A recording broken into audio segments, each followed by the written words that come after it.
इस बीच एक अहम खबर यह कि अहमद मसूद पर तजाकिस्तान में अफगानी राजदूत का बयान सामने आया है। अफगानिस्तान से नहीं भागे हैं अहमद मसूद, ये कहा है जहीर अकबर ने। अमरुल्लाह साले भी अफगानिस्तान के अंदर ही मौजूद हैं। जहीर अकबर का यह बड़ा बयान, अमरुल्लाह साले के लगातार संपर्क में हम हैं, ये कह रहे हैं जहीर अकबर। तजाकिस्तान नहीं गए हैं अहमद मसूद और साले, बल्कि अफगानिस्तान के अंदर ही मौजूद हैं, यह साफ तौर पर कहा गया है। पहले दोनों के पंजशीर से भागने की खबर आई थी, लेकिन अफगानी राजदूत की तरफ से इस खबर को खारिज किया गया है। कर्नल अनुराग शुक्ला, किस तरह से आप देखते हैं, क्या वाकई यह माना जाए कि पंजशीर की चुनौती बरकरार है? अभी पंचशील की चुनौती तो लगभग बरकरार है, लेकिन जब तक उनको बाहर से सपोर्ट नहीं मिलेगा वो इस समय एक चुनौती के रूप में उभर कर नहीं आ सकते हैं।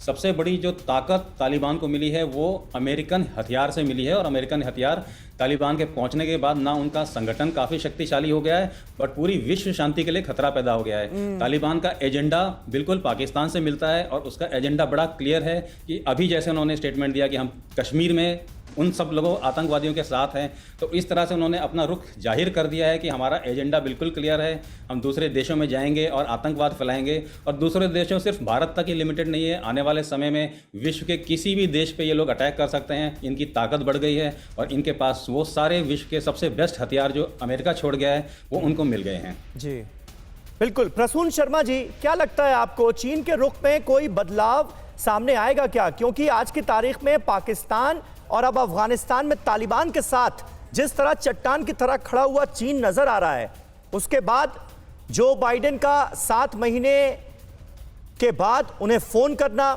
आइस ब्रेक होना, चीन के रुख में आने वाले वक्त में किसी बदलाव की उम्मीद करें भी या नहीं?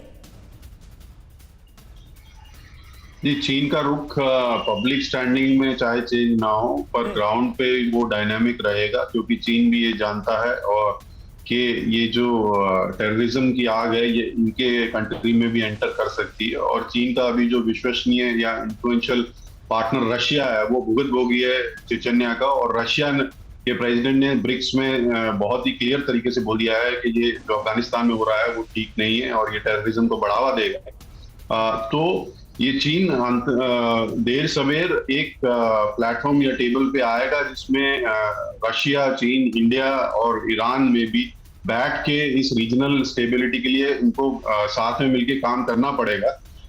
पाकिस्तान इस काउंट में नहीं है, क्योंकि ये बाकी बड़े जो रीजनल पावर्स है वही स्टेबलाइज कर सकते हैं इसको।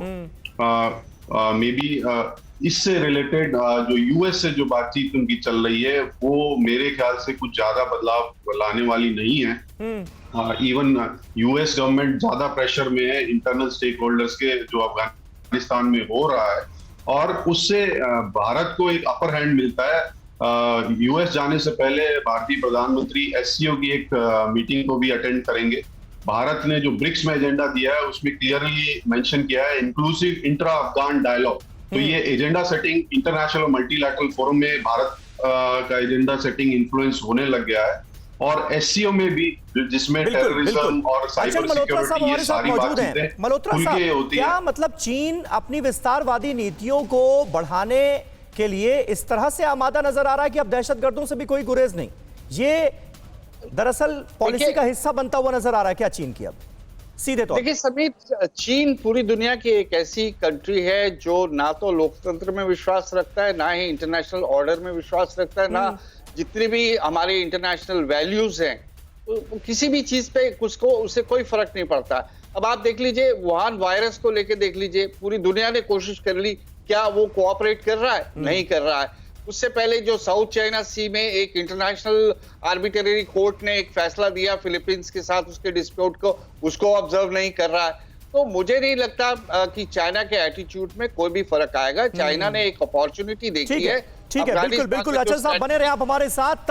फिलहाल आने वाले वक्त में देखना होगा चीन की पॉलिसी क्या वाकई बदलती है या चीन अभी अपनी मौजूदा पॉलिसी पर अड़ा रहता है। अड़ी सोमवार से शुक्रवार शाम 6 बजे सिर्फ TV9 भारतवर्ष